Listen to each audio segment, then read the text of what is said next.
So let's get into our meat and potatoes. As we already kind of said, this season on Nostalgia Junkies, once a month, we're going to be throwing it back 40 years into the past. Correct. And we are now talking about October of 1984. Yep. So we're going to just talk about like the movies, the TV, the music. Is it still relevant today? What was the impact back then? And honestly, did we even know it existed? Like you were born in 84. Yeah, I was 4 months old. I was right in the middle of everything. Yep. And I was born in 93. Yeah. So it's like, was this big enough during your childhood? Did it last to my childhood? Mm-hmm. Has it had a resurgence? This is kind of what we're looking at with these deep dives 40 years into the past. Correct. So let's just look at the top 3 movies from 1984 to start off with, or the top 3 movies from October of 1984. So the first one, Crimes of Passion. Ring a bell? No. Yeah, me neither. Never heard of it.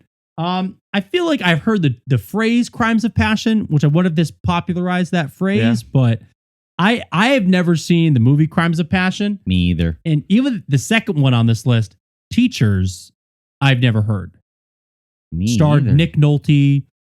That's crazy. Yeah. No. And like it was rated like 70 on Rotten Tomatoes. Like these weren't flops. Like these were good movies. Yeah. We might have to have to start watching them. Yeah. Well, especially because I know we just did our spooky special where we rated all of these horror movies. Correct. Which it was a list of 10 horror movies that you gave me that I had never seen before. Which was crazy. Dude, so if you have not watched our spooky special that came out at the beginning of October, go check that out because we have Cruz's ideas and his ratings as someone who grew up with these movies and myself that is a new fan to horror. Correct. But so Crimes of Passion, Teachers, not that big. However, do you know what came out like right at the end of October? No. What? Terminator. Ooh. I would say probably one of the biggest franchises to come out of 1984 was the Terminator. This was the start. This was the beginning with her, I'll be back. Yeah, it's kind of Arnold's like signature franchise. Like he's had others, right? Like which he's done, but I think obviously it's lasted through the ages for him because he just did a movie not that long ago, Terminator wise too. So how many Terminator movies have there been? I think 5. Like what we had Terminator 2. Yep. I know we just had Terminator. We had Genesis, Salvation. Yep. Might have been 5. I think there's 5. And I know they've tried to reboot the franchise every now and then too, which then that doesn't work. Correct. And then they went back to it. But then we have the Sarah Connor Chronicles, was like a TV show. Correct. There was. I wonder I'd be interested to see how much of the franchise did Arnold Schwarzenegger have like an executive producer credit in? Did he get toy rights to? Kind of like how Mark Hamill did with the toy rights of Star Wars. Correct. Did Arnold Schwarzenegger, does he get any royalties of these Terminator movies that he's not in? Because he's not in all of them. No, so I think he has parts in the second one, right? Yep, he's in the second one. Second one, third one. He wasn't in Salvation. Nope. And then he was in the 5th one. Yeah, the most recent one that came out like 2 years ago. Yep. Or a couple years ago with Gabriel Luna. Correct. Dude, I haven't seen that one yet. That one looks so good. Yeah. But that's what I wonder, like the one that he's not in, was he an executive producer on it and just like, basically help fund the project? Maybe. Who knows? But I will say, I think the Terminator was great in, I don't know if the first one didn't really set up Arnold Schwarzenegger as an actor. Correct. Because he was just kind of there. Mm-hmm. And he was just kind of looming. But I think that started to show that Arnold Schwarzenegger's name could bring people to the box office. Correct. And this is what then spiraled into, Last Action Hero. Correct. Which then it spiraled into him doing like Twins with Danny DeVito and showed that, oh, hey, Arnold Schwarzenegger can actually do comedy. Let's throw him in Jingle All the Way, Kindergarten Cop. Yeah. Like it spirals his career. Yeah. And I mean, I really can't think of an Arnold Schwarzenegger movie that I don't enjoy. Like even Batman and Robin, my favorite Batman movie he's in. Yeah, it's they're either great action no matter what, even if there's bad acting, they're great action flicks, or they're funny. He actually is kind of funny. He is. And that's the thing, like the movies are either really good comedies like Kindergarten Cop, Correct. Twins, or it's not the greatest of acting. Yeah. True Lies. I was going to Total say Recall. Batman and Robin. Total Recall. But they're fun to watch. They have Correct. good action scenes. And going into it that this is not a cinematic masterpiece. This Correct. is not going to be your Oscar winning or Academy Award winning like movie for serious scenes. Yeah. I mean, I would love to see, could Arnold Schwarzenegger in fact do a very serious drama? Would he have the acting chops now to pull that off? Very interesting. It would be very interesting. We seen other actors do it. Sylvester has been able to do it, Adam especially Sandler. with his new TV show, Tulsa King, which is yes. So maybe he could. You never know. Yeah, but I mean, even like we just had the Terminator anime come out on Netflix. Correct. Like Terminator is still a very viable and profitable franchise. Correct. And it's crazy. Like we were just talking in September about all of these TV shows that came out with, Transformers, Garfield, Snorks. Yeah. But all these incredible shows that came out. And here we have just a month later, Terminator. Yeah. Funny like tidbit on that is that the writer of Terminator is also the writer and creator of The Matrix. And she explains how both movies are crossed. Yes. Really? Yes. There's actually an interview with her. Wait, so are they stuck in Skynet? Is that what it is? You have to watch her interview because she explains it like obviously she created it. She explains everything. So they're both connected. Mm-hmm. But obviously the franchises were separated. But yes, it's very cool. Very cool.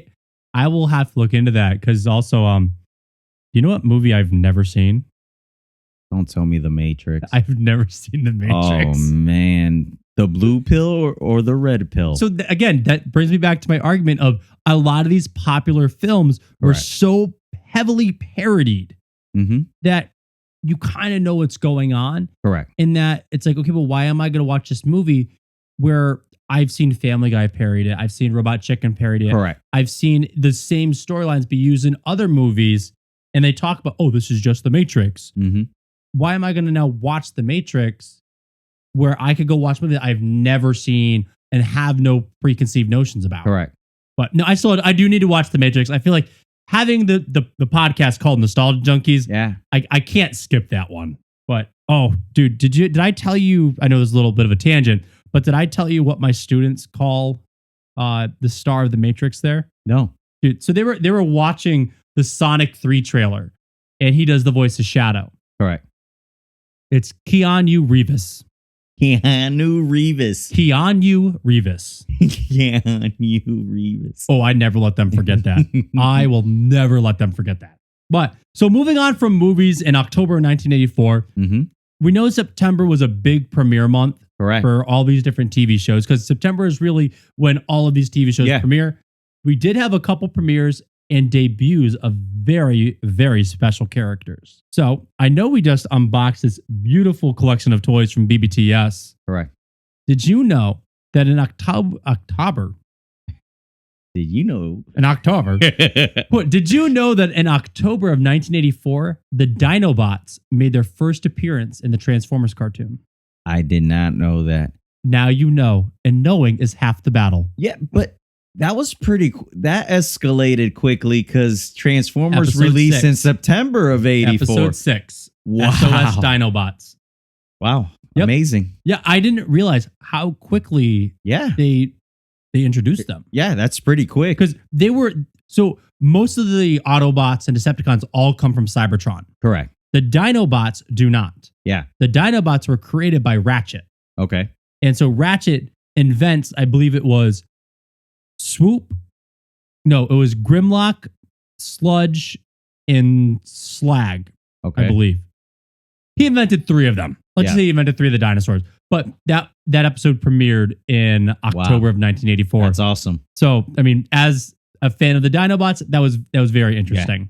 In addition to the Dinobots, we also had the premiere of Scott Baio's Charles in Charge, which I watched a little bit on TV Land here or there. Did you actually watch Charles in Charge growing up? So, yes, the reruns, obviously, I did. It was one of those shows that kind of sprung that family atmosphere TV vibe that was going on in the early 90s. It was a good show. Maybe a little bit, there was little kids there, but maybe some of the content was for a little bit older, a little bit more mature crowd. But yeah, it was a good show. It was a good show from what I can remember of it. So I remember watching it on TV Land, like, every now and then, like Andy Griffith Show, Correct. I Love Lucy. And eventually we'd get into Perfect Strangers. Correct. And then your TGIF would be on there. And, Charles in Charge was on there. Correct. And I got to say, I remember watching Scott Baio. I don't remember watching Charles in Charge. I know that was the show I watched him on. Yeah. Because I remember them calling him Charles, and he was the living babysitter nanny. Correct. So it was definitely that show. But I can't remember a single moment from that TV show that, to me, as a 90s baby, stood out. Yeah. Where I can think about Family Matters, Full House, Correct. Fresh Prince. There's like those moment in times that are frozen in our mind. Yeah. It's same thing with me. Like I said, I watched it. Maybe it was one of those things where it was a little bit went over our heads. And it could be. So I'm wondering if maybe somebody who was born in possibly like mid to late 70s, maybe they have a more fond memory Correct. Of Charles in Charge. I'm curious as we go through all of these months, as we talk about shows premiering and movies coming out. I'm interested to see how many more movies and TV shows will we be like, oh my gosh, yes, this movie, this show, it was the foundation of my childhood that we're going to find as we go on. Yeah. Because right now, I feel like last month we talked about a lot of TV shows. Yeah, there was a lot of great stuff in September. Even a lot of movies from the summer. Like we had Correct. Karate Kid, we had Ghostbusters, Gremlins. Correct. And October was a little light. Yeah. Not going to lie. And especially there just wasn't a lot in October. And especially like October is your spooky month, your Halloween specials. Correct. And I did digging for a couple hours trying to find a single Halloween special or movie that came out in October. None? One special premiered in October of 1984 for Halloween. We did have a movie that came out in November, but we'll talk about that next month. Yeah. But there was one special that came out. Okay. On Nickelodeon. You can't do that on television, the Halloween episode. Really? Yep, that was it. That was the only thing. That was the only thing. That's interesting because usually, maybe it's later on. Like people, it was in September or October. They try to drop either the movies or a special for Halloween. Which that's very interesting. Yeah. Only one. Yeah, that was all I could find. I did digging. I looked for sitcoms that were running at that time. And 1984 just didn't have a Halloween special premiere. We know that, our sitcoms that we grew up on had Halloween episodes, just not premiering in this year. Yeah. I watched a little bit of the You Can't Do This on Television Halloween episode. And have you ever watched You Can't Do This on Television? I have, yeah. All it is it's like kids SNL. Correct. It was all that before all that. Correct. And it wasn't owned by Nickelodeon. It was owned by a Canadian TV company. So it was done by this Canadian TV company that then Nickelodeon bought the re-airing rights to. So it's really not even a Nickelodeon special. Yeah. And the episode looks good. There's just fun, little sketches themed around Halloween. That's all it was. There was one guy, the whole episode opens up with one of the characters asking this adult, why didn't you buy any candy for Halloween? And he goes, I'll show you why. Because the guy's like, you're also dressed really scary. And he opens the door for the trick-or-treaters and just screams at them. And the kids run away. He goes, see, look at all the money I saved on Halloween candy. Silly stuff, man. 84 humor, huh? So there was one other TV show that I wanted to talk about its premiere from October of 1984. And I'm wondering if I just say the name, if you know what it is. Because I'll tell you this, like, I feel like you know more 80s stuff than I do. And I read this name and I'm glad I looked into it because I almost passed up on this for our little TV segment. Okay. Out of Control. Out of Control. It's a sketch comedy show. Another one. Just like You Can't Do This on TV. But instead of run by kids, it's run by, I'd say, a pretty prominent actor from our childhood. I think I remember it, but not that well. So, Out of Control was a sketch comedy show led and hosted by Dave Coulier. This was Dave's Coulier like big break. Really? Before his big break of Full House. It was from this, he started doing voice acting gigs. Like he was doing a little bit of voice acting here and there. Before this, he had 3 credits and it was like Scooby-Doo. He was on like an episode of some TV show in 1975. And that was like it. Really? And then he had this show and he led it and hosted it with his friends. And it was a kids sketch comedy show, like comedies for kids. And then he started getting voice acting gigs. And he was on Muppet Babies. He was on The Real Ghostbusters. Yep. And he just started doing all these voices. And then Full House. Yeah. Wow. So it's just crazy. Like this was what catapulted Dave Coulier. Yeah, that was his springboard into being Uncle Joey. Awesome. So he got to basically practice all of his comedy chops and do all of his voices that we now know for Uncle Joey. Awesome. And so yeah, that was just really cool. Like this premiered in 1984. Yeah. So this was his stepping stone to Full House. I'm gonna have to look at some of the episodes. I don't remember it really. But that's really all I had for TV. There wasn't, for me, there wasn't anything like super crazy in October 1984 for TV. Which is weird. Yeah. But I mean, also remember, a lot of the shows premiered in September. So that's the big thing. And the movie was just Terminator. There wasn't a lot of music either. Like, you know, there was an album by U2. We had The Unforgettable Fire from U2. Okay. We had Them or Us by Frank Zappa. Too Tough to Die by the Ramones. Great bands, great musicians. But all of their hits either came in like 1983 or 1985 or 1986. And it wasn't 1984 and it wasn't October. I will say Joan Jett. I love Joan Jett. Joan Jett released the album Glorious Result of a Misrepresented Youth. No big breaks on that, but there was one cover of a song. Do you know the song Cherry Bomb? No. Like the Hello Daddy, Hello Mom, I'm your Cherry Bomb. Yeah. So she is not the original composer or artist for that song. Okay. But she did a cover of the Runaways' Cherry Bomb. And I got to say, it was pretty good. Really? It was pretty good. I feel like that was the Cherry Bomb I grew up listening to. Yep. So I always thought that Cherry Bomb was a Joan Jett song. Yeah. But it was done by the Runaways from like the 70s. Really? Which, if you've never listened to the Runaways' Cherry Bomb, it's amazing. I love it. Joan Jett has a very iconic voice, and she just has that like really soft power. Correct. The Runaways, it's like getting hit with a freight train for a voice. It's I love it. I love it. But yeah, that's really all there was for music. Like we had Devo, you know, Whip It, Whip It Good. That song didn't come out in this year.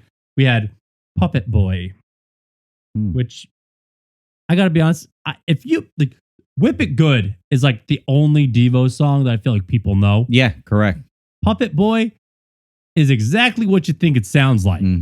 It's them going, listen to your master, Puppet Boy. You are a puppet boy. You have strings on you, Puppet Boy. And it's just a very weird song. Yeah. It, again, sounds just like how Whip It sounds with that very like produced technological sound. Dude, the lyrics are so weird. Yeah. Like, Yeah, I feel like if it's not Whip It, I'm not listening to Devo. Give me the red pyramid hats and call it a day. But dude, that's all that we really have for October 1984. Jeez. Like that's it, man. Like I was really hoping that there was going to be like this, like some sleeper Halloween special. October sucked, dude. October was a letdown. Like we were just saying last episode. Imagine being a kid in September of 1984. I know. Yeah, September was great. October sucked. Yeah, dude. I hope November's so much better. Me too, man. Because October was a disappointment, man. Dude, we just locked into this format for another 40 years. No, but yeah, October wasn't that great. No, like, it definitely was just, not. Like there are cool things, but it wasn't like, hey, this show was cool. It was like, hey, this show is cool because it was the catapult for them. There just wasn't much. I'm a little bummed with October of 1984. I think probably for movies, a lot of what was still popular at the theaters was still running in October. I got to be honest, trying to find movies that premiered in September and October that are recognizable were rather difficult, because the movies that came out in the summer, like we've talked about, like Karate Kid, Neverending Story, Ghostbusters, Gremlins, they were dominating the box office, that they were still airing. Correct. They were still being shown. Imagine premiering in June and still running in the end of October. And not only still running, but still earning enough box office dollars to knock out movies that are premiering in October. Crazy. Like that is the cult following of these movies that we've been talking about. And we said on the last throwback with Karate Kid and Ghostbusters, that those franchises are still thriving and dominating today. Super relevant. Super relevant. Yeah. Dude, Cobra Kai, Ghostbusters Afterlife. These movies and these franchises are still going strong. And we can still say the same with Terminator. Terminator is still going strong. Yeah. So I can't wait to see like what other franchises, I guess, are still going strong. What do you say we go into our trivia for today's throwback? Yeah, let's do it.